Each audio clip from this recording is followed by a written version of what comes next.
Hi, everybody. Welcome back to another episode of the SetterTales podcast with Wade and Tomas. I'm back. You're back. You've been gone for a couple times, and I'm envious. You've been in the field doing some hunting, and I've been here talking on this mic. But he's back tonight, and we're going to find out a little more about some subjects. We wanted to do a segment because we get a lot of questions that have been coming in since we started the podcast last June. Yeah, just people asking questions about dog training and stuff that we're doing and our dogs and just some interesting questions we thought were, rather than do them individually on the website, that we would just start a segment that we're going to call Points of View. And for all of you that send us questions, we will take a certain number of them tonight, and we will answer those and try to get a little more in-depth about those kinds of topics that you have. And we're pretty excited about it, and it's going to be kind of fun and a little change of pace. And so we'll keep the questions coming in, and if you've got a question that you want to know about Thomas, let us know. Don't get too personal. No, I'm excited for this, and I've been doing, working with dogs since I was old enough to hold the leash. So I've had a lot of experience. I do have some schooling. I do have a degree in some dog training things and behavioralism and stuff like that. So I'm excited to kind of share my knowledge. He's setting the bar kind of high right now. So we'll see how it goes. We'll see. And we're going to go through some questions. We've got some here that we put together that we received over the last several months, and we'll just kind of plow through these, and we'll kind of get both our opinions on it. A lot of the training stuff I'll divert over here to Thomas. But the first question here, Larry out there wants to know what the best way is to gun condition a young dog. And it's kind of interesting because right now we're both going through that with young dogs of our own. And so, Thomas, why don't you start off? What do you think about that? Well, it's difficult. Some people sometimes you get a dog that doesn't doesn't even care about loud noises. One thing on my kennel that I've found to be very successful is I have gun dog doors. And when you have a kennel full of setters and just the slightest noise, they're all flying out the door to see what's going on, and then all those doors are banging. Bang, bang, bang, bang, bang. And actually my neighbor moved in. He goes, "What is that banging noise over there?" And I said, "Well, that's the dog door." So it's a dinner bell. So they get real accustomed to loud noises right when they come to my place. If they're puppies, the old adage of just bang the pans when you're feeding and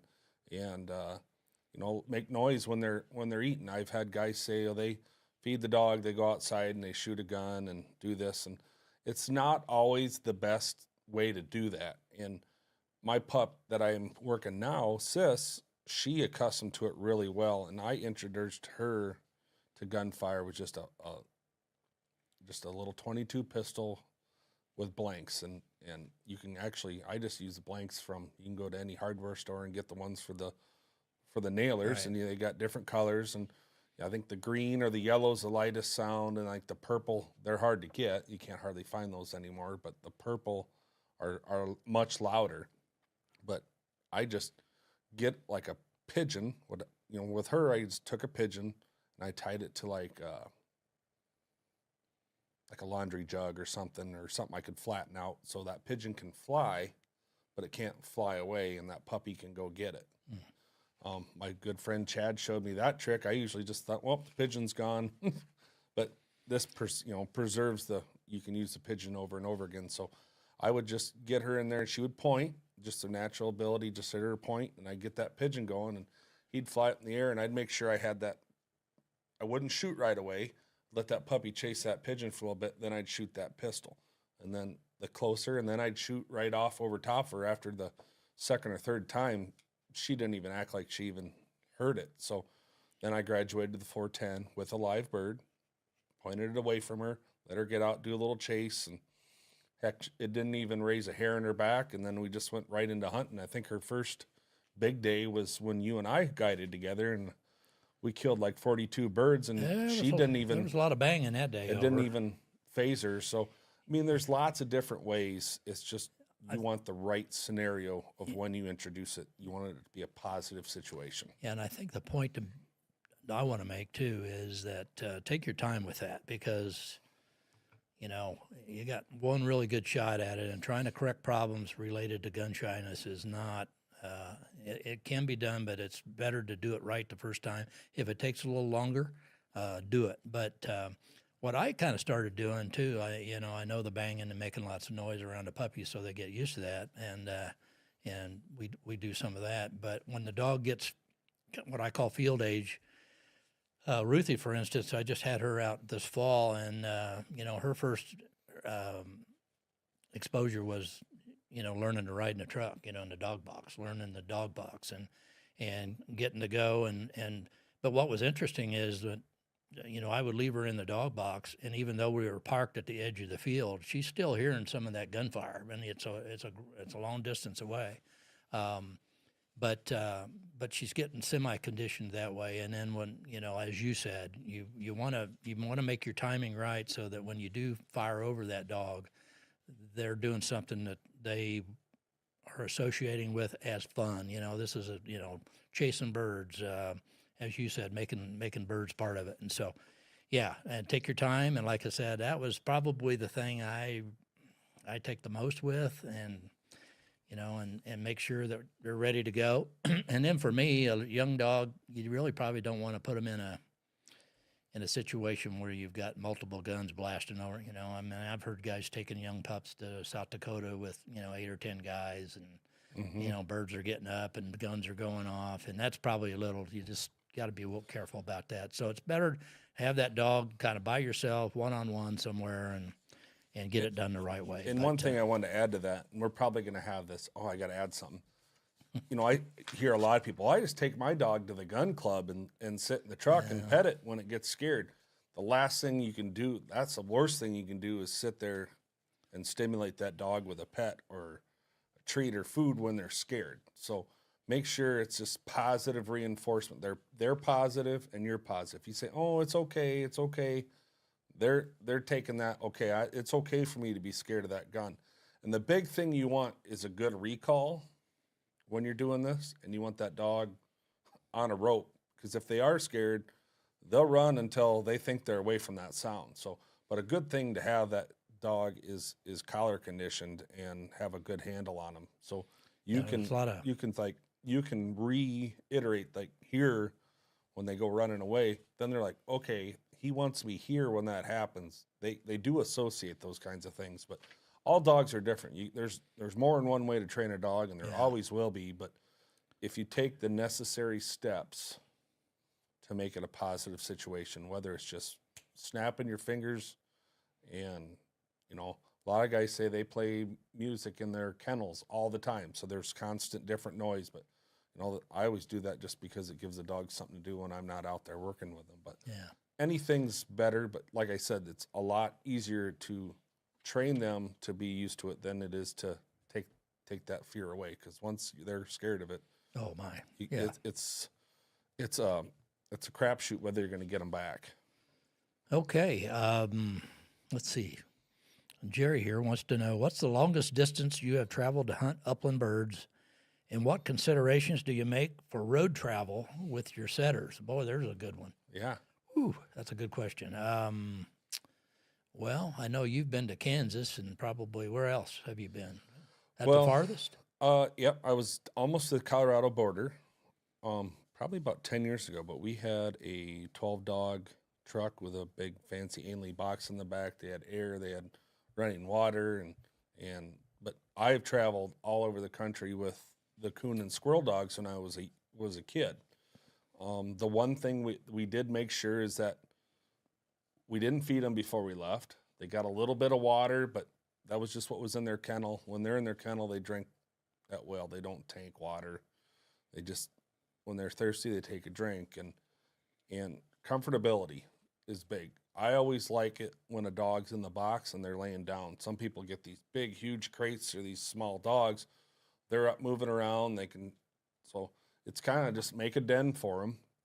Make sure you take, some people I know will drive 6-7 hours if the dogs are conditioned to it and never stop. Some people, every couple, 2-3 hours, and you get gas, especially puppies are more important. You got to get them out, let them potty, because they have a little trouble. But just being comfortable. I've traveled, we traveled 10, 12 hours to places, and usually when we're ready to go, we'd run them the day before, get them wore down, or run them the morning before you take off, let them get some energy out. That's another important thing. If you put a dog that's been wound up for 2 days, knowing you're back on the truck ready to go, it makes for a long trip. And I guess the longest distance I went was I went to Ireland. That was now I didn't haul dogs over there, of course, but and that was about 5,000 miles, and it took about 7.5 hours to get over there. But as far as hauling dogs and that, we've been to Kansas, South Dakota, and about 10 hours probably is so far kind of maxed us out, and that's challenging. You're stopping every 2.5 to 3 hours to let the dogs take a break and get out and walk around and get a little water if they need it. But it's that's kind of a tough one, because if you're traveling with dogs, it's like you got to make sure you've got everything you need. And I think later on we'll have another question about that. But and one thing on that is, a lot of people you'll see, you and I you have your trailer, which does have heat, but we got dog boxes that aren't covered with a topper. But I always make sure they got good hay or straw or whatever you prefer, or the bedding. But one thing, you need a little airflow, but not a lot, just enough that they're getting fresh air and where you're not freezing them out if it's cold. But the worst thing you can do is make it sealed off so bad that they're not getting any fresh air and they get hot. They start panting. And one thing I do when I do travel is, each dog has their individual box. If you have like a couple, small puppies, they can probably huddle up together and hang out. But you get a dog that's over 25, 30 pounds, you want that dog in its own kennel, separated. And one thing, they get grumpy. That you sit there with somebody else, breathing in your face in a small space, they will fight. And I've heard of people pulling up to places and dogs have been fighting. But fresh, dry bedding, I always carry extra bedding when I go on hunts, especially when I was in Kansas. Those dogs were soaking wet the last day, and the last thing I wanted on my way home was all them laying in wet, yeah, you want something that's going to whip that moisture off of them if you can, and keep them dry, and especially if you got a long trip back. When we guide, we're only on the road. At least I'm on the road 45 minutes, but still, that's long enough that you want that dog to be in where it's dry, and trying to get the moisture whipped off of them or whatever. Yep. But all right, this one here is right up your alley. John wants to know, what type of e-collar do you use? And do you recommend GPS? And why do you recommend GPS if you do? So, well, if I'm training in the yard, I kind of know what his answer is going to be here. Well, I love my GPS. I can tell you that much right now. But if I'm doing yard work, I don't use my GPS. It's possible you can, but when you're doing yard work, like recall, and mainly it's recall, the one I train, or if you got them mow, stop to woe, it's got to be something you can quickly grab and make that correction when you're doing the training. I have a regular GPS that I use when I'm hunting, and I got it right here. Got it on my watch. I can watch them, but I just use a Garmin Little Sport. It hangs around my neck. It's light. When I'm doing yard work, I got it right here in my hand, or if it's quick to grab, I don't have to check any settings. I got 3 settings. I got 3 position collars. I got 3 collars, and then high, low, stimulate, vibrate. So something easy to use in the yard. And some people use like the 550. It's got a bigger handle. You can hold on to it, and that's actually got GPS coordinates on it. Tells you how far away and which direction. They have that as well, and you can use that in the yard. But something easy in the yard just for training is what I use, instead of trying to fumble through with a GPS. And for many years, I've used just, and again, we're not sponsored by any of these companies, but we're just going to tell you what we use. I've used Dogtra for many years, and I've always had a locate and kind of an audible point mode kind of a collar that I use. And most days that's all I need. But there have been some situations here in the recent past, and we've talked about it, on a real windy day, or if you get in real thick cover, sometimes that audible kind of noise is not carried like you should. And then when you get ears that are old as mine, sometimes that affects it too. But they're good for what you mentioned, training, doing some of the basic training stuff. That's really the collar I would continue to use. And mine is ancient by technical standards, but it still works pretty well. And as you know, we've had this discussion for several months about me wanting to get a new collar set up because mine was pretty much needed to be replaced. And we'd talked GPS, and for somebody of my years, I thought, maybe that's just too technical, and I don't know that I need it, and a lot of other excuses that I could come up with. But I finally did. All the other younger guys that I guide with and hunt with mostly have made the conversion over to GPS, and there's a reason that they've done that.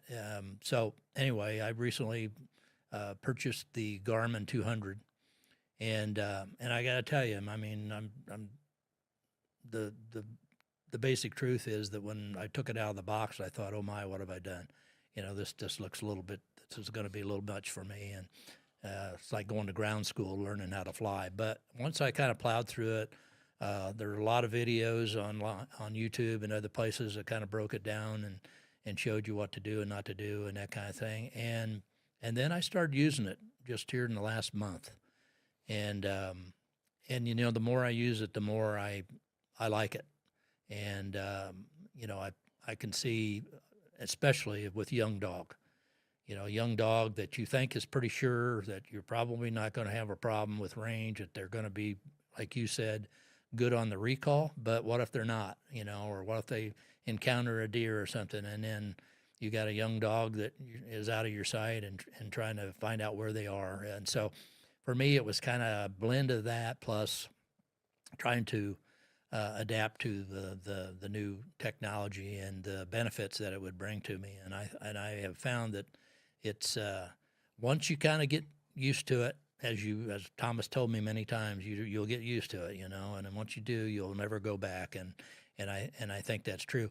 And the feedback it gives you too about your dogs, how far they went, and if you're a multiple day hunter out there in Kansas or South Dakota, like you were recently, and you got multiple dogs on the ground, and knowing what dogs maybe need, have 100 more than the other ones, and some of those kinds of things, that data is really nice to have. So, so I'd say it's probably going to be something I'll obviously continue to use in the future, especially when if we go out to big country to hunt in Montana or someplace like that we're talking about doing next fall. Your issue is this: you were scared to embrace it, and I can see that, And yeah, I mean, it's intimidating. Generally especially the dogs that I've had for a number of years, they're well trained. They've got the range down, and on most days and most of the cover that we hunt, whether it's at the preserve or other places around Iowa, it's fine, Yeah. But there are those occasions when it's not fine, and that. When we were hunting with the guys from Ireland that came last year, and we went up to some property that Thomas family has up there, some beautiful piece of ground. But unfortunately, it was about 50-mile-an-hour gust of wind, and we got into a field where, the cover went from waist high to over your head, and it was just about like being lost in a sea, if you recall. Mm-hmm. And remember I told you that I said, I have no clue where the hell my dogs are. I just don't know. And, I'm trying to beep them and trying to locate them, but the roaring of the wind and everything, it was just impossible. So there are those occasions and those times where you go, it's just nice to have. And so I'll get better at it. I don't totally have it all under control yet, but the more I use it, I have like you, I have figured out that I like it right here where I can just flip it and look at it. Mm-hmm. I don't have the watch thing going yet like you do, but we'll get you there. One step at a time, my friend. But anyway, so I would say that if if you're just starting out, you might want to just have an audible collar, but you need something to try to locate that dog. And what's cool about the tone thing is you can really train those dogs to, when you tone them, to get that range that you want to check in with you. Yep. You can do it with the GPS. Yep. But you just don't have that that personal feedback that I like to get or always have when I knew that when I'm toning my dog, I'm hearing it, so he must be hearing it. But anyway, it's a great system, and I think I'm going to have be very glad that I jumped into the deep water with it. So we'll see how it goes. Let's see. Oh, here's one. This one's just for you, David. boy. David wants to know what's a good age for introducing upland hunting to youth, and what age did you both start hunting yourselves? As soon as they can walk. I was introduced. I'll kind of parlay to that question with my story too. So a lot of the years, my dad, I remember him and his buddies opening day, they'd all show up and I'd be sad kid watching out the window, watching them leave because I'd never gone. But as soon as I was, old, maybe 7 or 8, I started coon hunting with my dad. That was just easy walking. It was at night, but it's 6 o'clock at night when we start because it get dark by then, and it was just carrying a flashlight, just exploring, and then he waited a little longer before they took me into the field. Maybe a year or so. He figured, he can keep up, walk the edges of the fields, and so when I was old enough to carry the pop gun, and I still thought I was cool with my little pop gun, that's when I started walking with Dad, and he didn't really take me with his, group of couple guys. It wasn't a big group of 10 people, but he was trusting in them, and I just stand right behind him, stand with him, and that's when I remember falling in love. I remember my first pheasant hunt, and it was at that property that we went to, I took you to, and I'll never forget it, so, but, I graduated from a pop gun to my BB gun. Couldn't have it loaded unless, Dad carried the BBs, and then as soon as I got tired of shooting tin cans after the hunt or shooting at sparrows or whatever I was shooting at, probably things I shouldn't have been shooting at now that I think of it, then I graduated the 22. Had to learn to hold that safely. And then, went through the hunter safety, and then I got to carry a 20 gauge shotgun or a 410. I had to get one of my 410, then a 20 gauge. But, if they're willing, I got a friend Uriah that his boy's old enough now, but he carried him in a baby Bjorn on his back. He's got it for sale online. So Really? it was blaze orange, and he had the muffs on him, and he just liked watching. He'd take him and watch the dogs, and he would shoot with him on his back. And so it's all into interpretation of how you want to start. I know people have done that. It's just you want to. If I had a son that I was starting, I'd do it to make that when I knew he was understanding what was going on, and Uriah, he took his kid enough to where he loved watching. I mean, him and them dogs are attached at the hip, so he loved watching them dogs work, and he could see them. So that was big, He introduced him that way, just running dogs all the time and carrying him along, and then the shooting and stuff, it didn't bother him, and so he just those two he's got 2 setters now. He had 1, now he's got 2, and literally I get Snapchats daily that those dogs and him are at the hip, and I think he's Very cool. 5 or 6 now. So Yeah, we see a lot of, I'd say they're 12, 13, maybe, down when we're guiding. Sometimes, father or grandfather brings one of the kids out maybe for the first time, or they haven't been out that many times. But I'm like you. I started when I couldn't carry a gun. I wasn't carrying a gun. I was just kind of along to watch and carry birds, and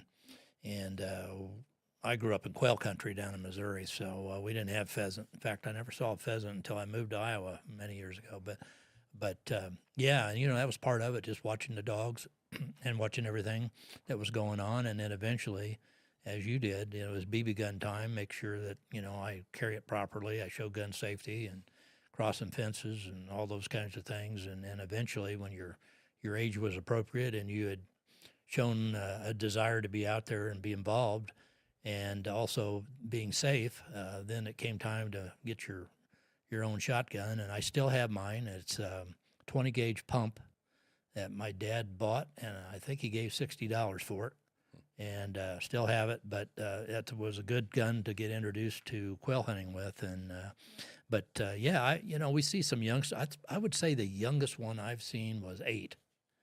And there are certain 8-year-olds I'm sure that are ready for it. But this 8-year-old carried a gun and he shot terrific. So, anyway, Yeah, and that's get them out there soon. Yep, Sooner the better. And I've seen kids that are of age for shooting and everything, but their dads kind of had them pushed into going. You're going. It was youth hunts, and I hunt, so you're going with me, and they didn't want to be there, and then they were unsafe. They just didn't care. Well, I mean, we all had that happen. Yeah, I'm one of my boys. I remember he lost his boots, and I spent most of the hunt carrying him, and through the heavy cover, and he wanted to be there, but it was just brutal kind of conditions, and so you gotta take that into account. That's part of it, and so the best thing is if you're going to introduce somebody to pheasant hunting, make sure. I mean, your chances of them going again is probably having a dog and seeing something neat and watching them dogs, because I tell you, I would never fire a gun anymore if it didn't involve a dog. To be 100% truthful. Yeah, well, us dog guys are like that. I can't. What's the point? In the old days, you could walk up birds. You really can't do that anymore. But not like then. But still, kind of if you can't do it with a dog, what's the point? Yeah. Okay, let's see what else we got here. Oh. Okay, Ryan wants to know if the winter temps in Iowa create challenges maintaining a safe kennel, and do you heat your kennel? They do. I know a lot of people that just have boxes full of hay and do it that way. And the big thing is to keep them out of the wind. A dog, they got fur on them. If you're feeding the right diet, you look at the dogs up in Alaska. I mean, they got fur and everything, and they just bury themselves in the snow. But my kennel is heated. They can go outside where it's cold, but I found out keeping that kennel at 70 degrees when it's extra cold, I found something out. They go lay outside. I had a dog. I'm like, why is this dog losing hair on her hind end? And it had been cold. We had one of them cold snaps where it was negative below zero for a week, and I had cranked the heat up a little bit, and they're in and out, so it's that heat blows on and blasts them when they're sleeping, and then and then during the day they're in and out, so it's starting and stopping. And once they lay down and go to sleep, that temperature kind of evens out. But my lab was going outside and sleeping in the cold because it was too warm in the kennel. Couldn't kick the covers off, so going outside. Couldn't kick the covers off. The other dogs are laying on the cement inside where the cement was cooler. But I leave mine.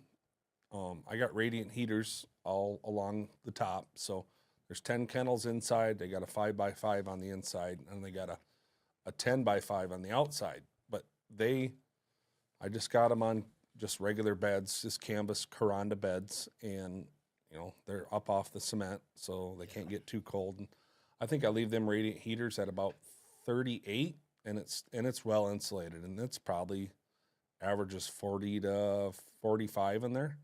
So that seems to be the perfect temperature for them. I bring them in the house in the winter. A couple, CJ and Sis will come in the house once in a while, and CJ's hot all the time. She's panting. She doesn't want to be in that house where it's 65, 70 degrees. She'll wait by the door and okay, let me out. I want to go out into the kennel, so. Yeah, and we have ours heated as well. Mostly our dogs at night are inside and crated inside, and that's just the way we've always had it. So they're used to kind of being, especially really cold nights. However, they are out in a kennel during the day sometimes, and we also have that in the wintertime. We have some hound heaters inside their boxes, their nesting boxes, and those can be set on a thermostat to kick on and off. they don't get real warm, but it just is enough to kind of keep that edge, that cold edge off of them. They're inside. They have bedding, which is very important. And if you can get a little heat in there, the hound heaters we've had as a product, that thing it's really been working great for us. Recently, I was out of town and my dogs were in the kennel here at my son's place, and we had the hound heaters in those boxes as well. So,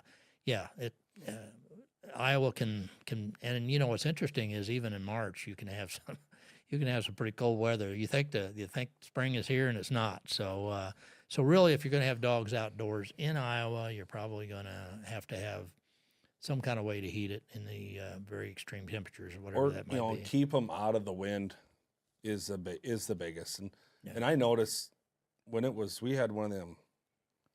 Oh, when was it? Before, like the end of January, when we had those really cold nights. It was like 10, 20 below, and I turned the heat up to about 45, which would usually puts it about 50, 55.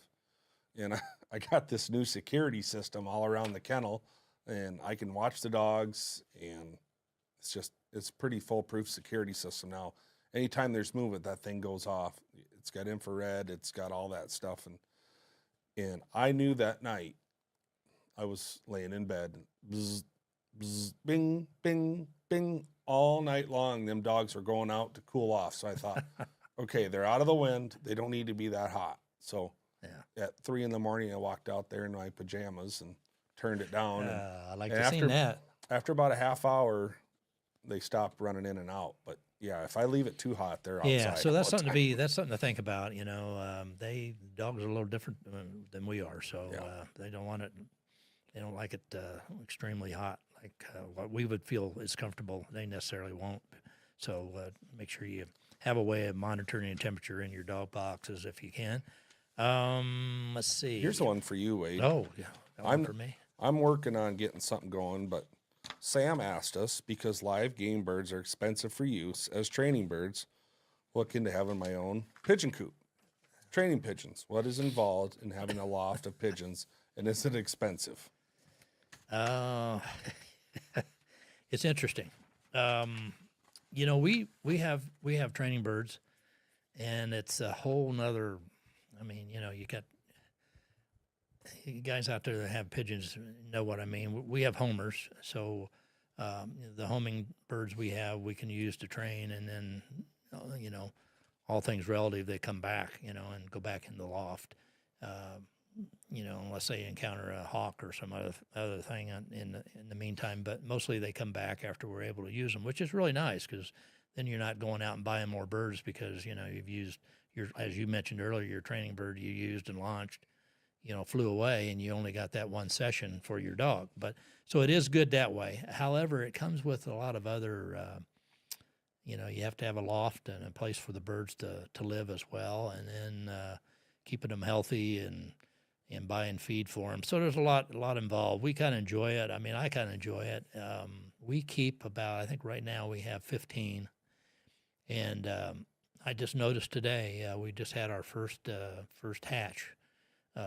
This time of year they start laying, and the hens they're mating up and they're laying. And through that cold weather, we had one hen that sat on her eggs apparently that whole time. And as cold as it was, she must have done a nice job, because I noticed that one of her eggs is hatched just today. So we've had our first birds of 2023. But it can get pretty involved, and if you do it right, and you're by the time you figure the feed and preparing yourself a loft and the other things that go into it, it can be an investment. But if you're going to train a lot of dogs, it's a nice resource to have.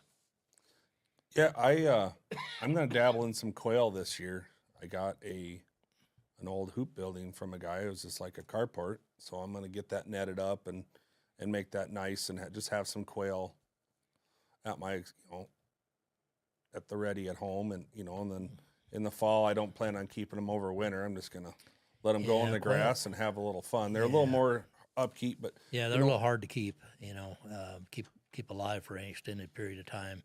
Unlike the pigeons that are pretty hardy for the most part. But the quail kind of are tough to And, and that's why we don't see them down at the preserve where we guide. A lot of the preserves do use quail, but they're just hard to keep Yeah, they're hard to keep for any extended period of time. And if you aren't familiar with pen raised quail, they don't fly very high, so that can also, prompt a little danger for somebody that's quick to the trigger. But another thing, when I was a kid, when we needed pigeons for training, we'd just go out with flashlights. There's plenty of farmers that got a hayloft that's full of them, and they're tired of them, and we'd we'd have a blast doing it, and bridges, stuff like that. But I had pigeons I got from a guy.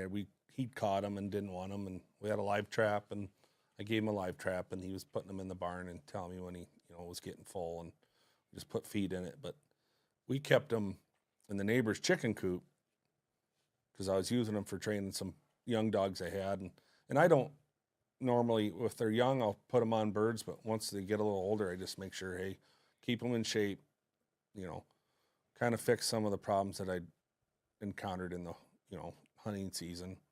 Like this hunting season, it was heck.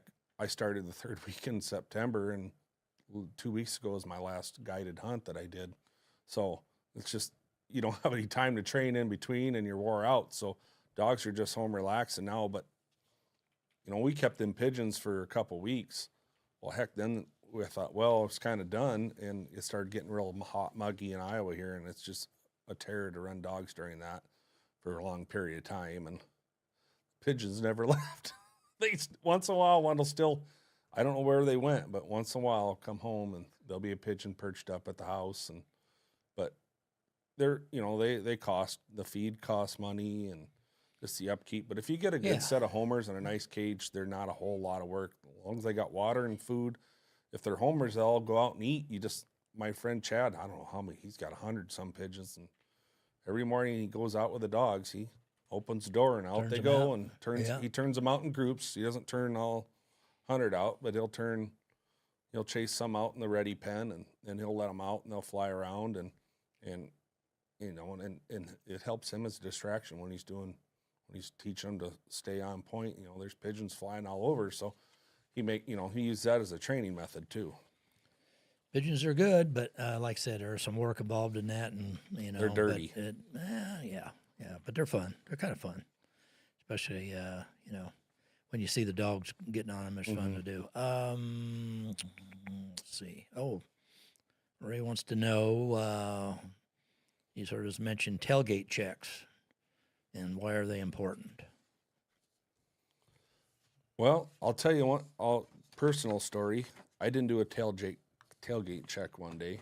I had CJ out when she was young, and she's still young, but we went out to work on some things, and the wind was blowing 40, 50 mile an hour, just constant. And I thought, we got to teach this dog to stay downwind and hunt a little closer, and then stay even closer when the wind's at her back. And she just did everything, and I was pumped, and she did exactly what I wanted. And I shot a bird, and we went back to the pickup and took my picture and took my bird into Dad. He wanted a fresh pheasant, so took it in and cleaned it at his place. And I was looking at the picture, and I thought, oh man, she had a giant cut on her leg.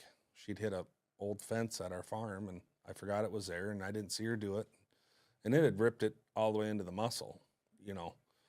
She didn't show any pain or, discomfort. But, that was 3 hours later when I finally looked at the picture that I'd taken.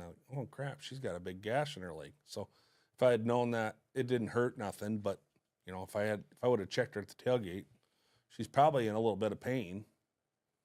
I could have got her to the vet right away instead of 3 hours later.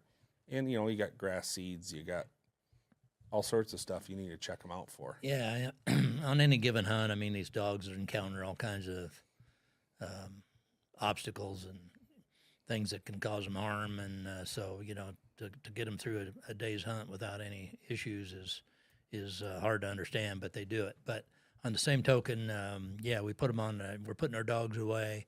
They're on the tailgates. Good. They're up there where it's at a good level, where it's a good chance to go over those eyes, ears, and in the mouth, and specific eyes for me. That seems to be, you find.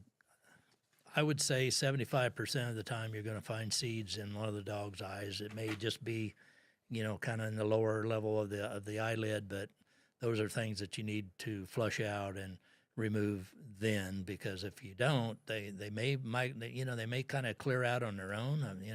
That's kind of way eyes work, but some of those seeds might migrate in behind the eye and cause some other issues. So, And the more you do it, they get used to it. And, yeah, the Or dogs. you try and the dogs tailgate check a dog, and the they dogs just hate kind it. of know that's Checking part at of the 'em. routine, and then just kind of like I said, looking for anything that they hit out there that maybe you didn't see. Check their paws good, make sure their pads are intact, and then in the early season and getting about this time as the guide season is wrapping up, ticks are another issue again, and so check them out and make sure. A lot of times, my dogs, especially the ones have a lot of white in their coat, you can actually see a lot of those little small, tiny ticks on the surface. And so, the more of those that you can eliminate, the better. But it's just a routine, and once you get in the routine, and that's just part of the thing that you need to do, just take care of it. You might, as Thomas mentioned, you might catch a problem before it turns into something a lot more severe. So, good idea to do that. There's a lot of video and stuff out there that you can see. Saline and some other things which we carry.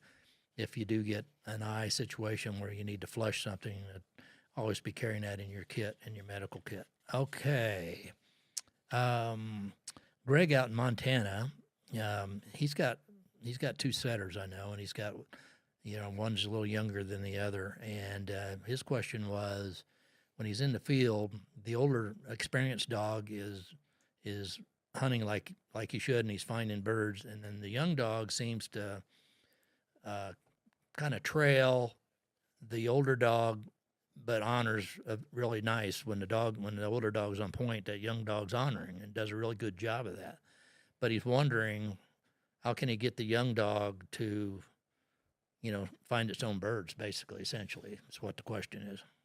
So I'm kind of going through that scenario now. My puppy will do the same, but she has that extra little drive to want to find her own. So she's having issues with trusting the other dogs, and she'll honor until I get there, and she's jumping. So that's something I got to work on. But that's a funny question. I have a friend, Mike, up by where I live. He called me, and he's got an older short hair, and then he's got a younger short hair. And he was telling me, man, she's a nice dog, but when I hunt her, she just wants to, with him, she just hangs out with me. She doesn't want to retrieve birds. I can throw the ball all day out in the backyard. She picks it up. I've thrown pheasants, when we come in from the field and separate her, and she brings back pheasants, and she does everything.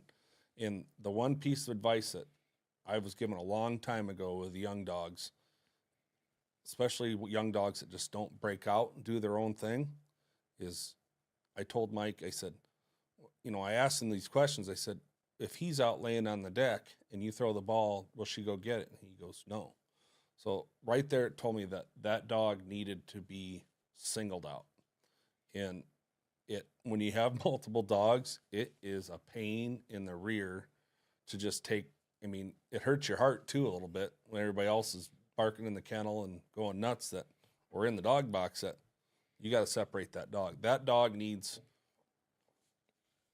to Greg, I think from just the scenario of what you're asking and telling us, is that dog lacks confidence. So in order for him, and even if it's training birds all by himself, he needs to learn that he can do it on his own. And who cares about that other dog? And if you want to hunt them together, dump the young dog, let him get a head start and get out there, and then dump the older dog, let that dog back him up.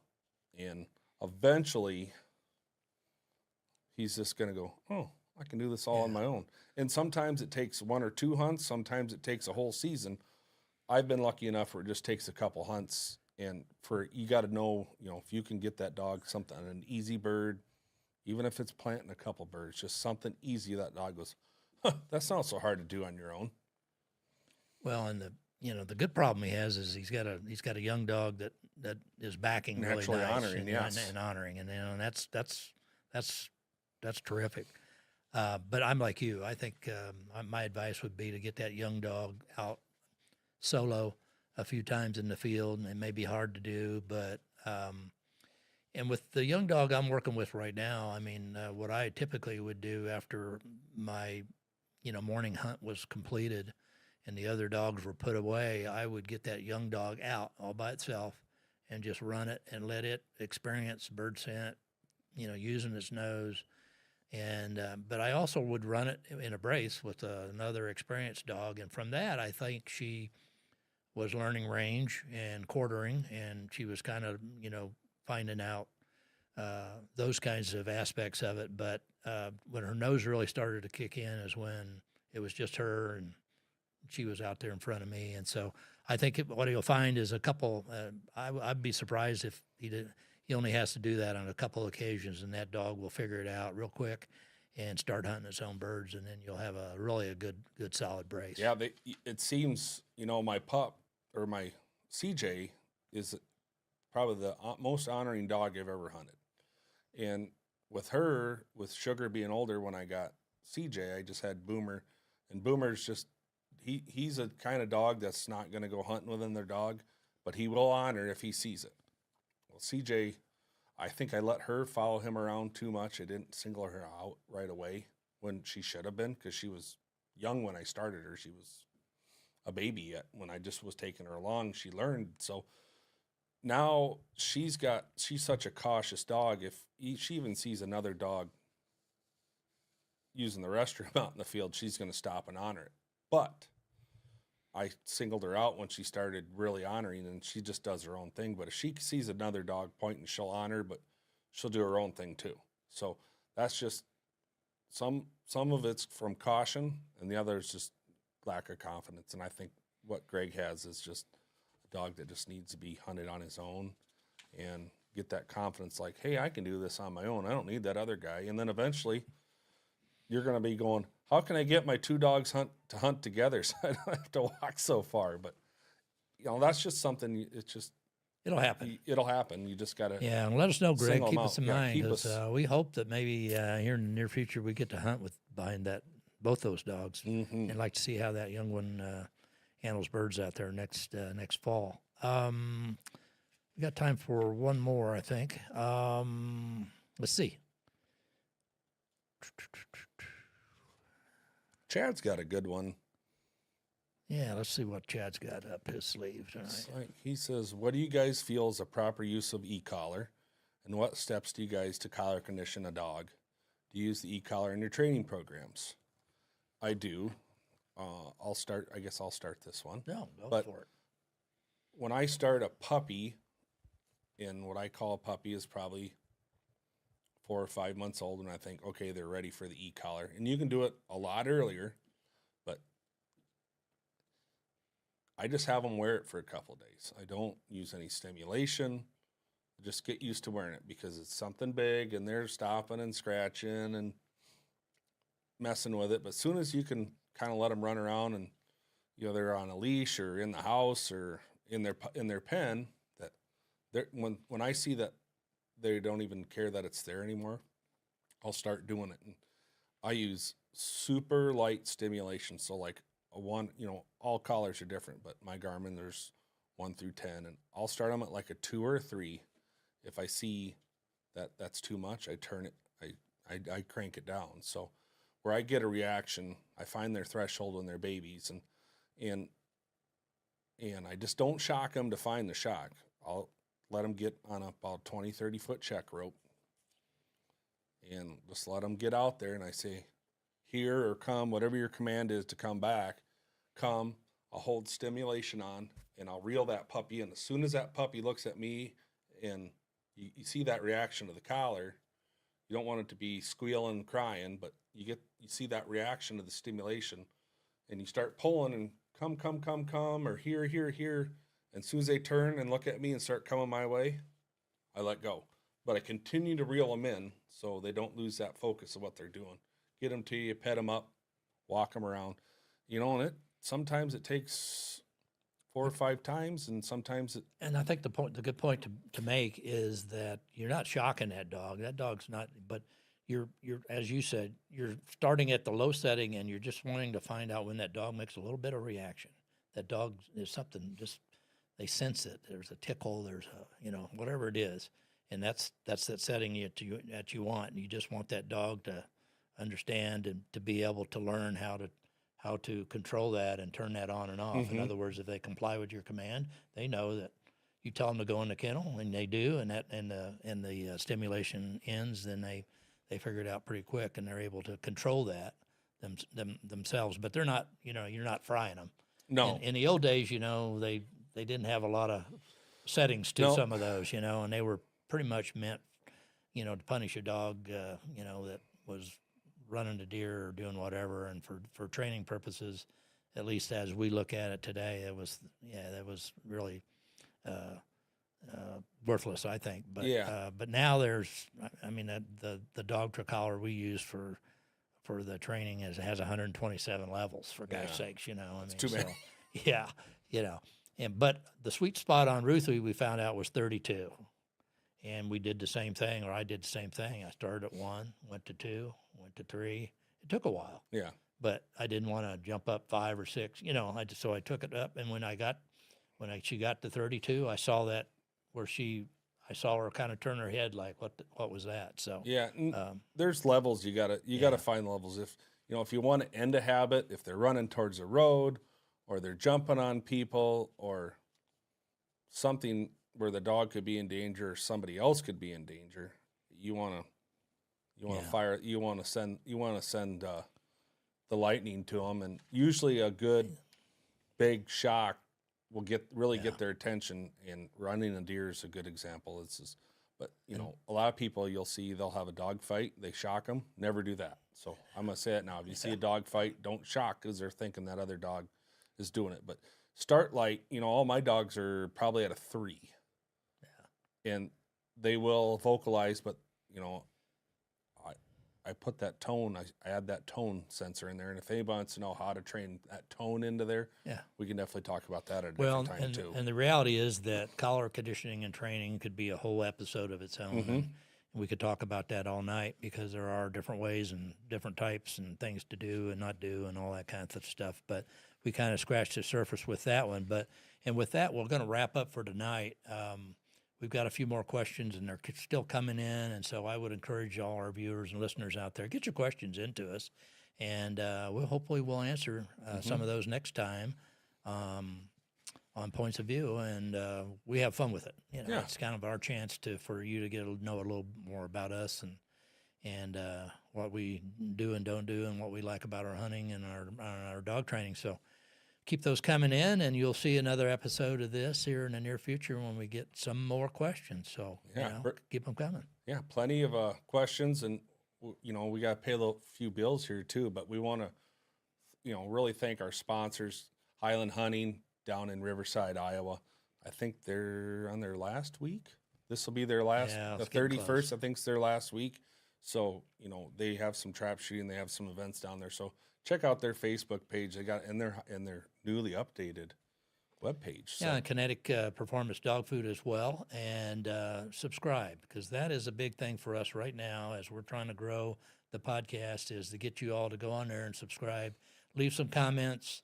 Let us know if you like this segment or not. If we'll continue to do it, if you all like it, and so give us some feedback, because that's always good for us. And we're always looking for guests. So if you ever have an idea or somebody you'd like us to talk to, I know I did get a suggestion the other day on a new guest, so we're going to reach out to him. Good. And get him on here. He's from out west. He's a Llewellyn guy, so he had some fans that he wanted us to get him on the podcast. I think that'll be a great idea. So we'll be talking about some more things, some summer training issues and those kinds of things that you can do that we're doing with our dogs in the off season, because that's important. But the main thing is take somebody hunting. And keep their nose in the wind.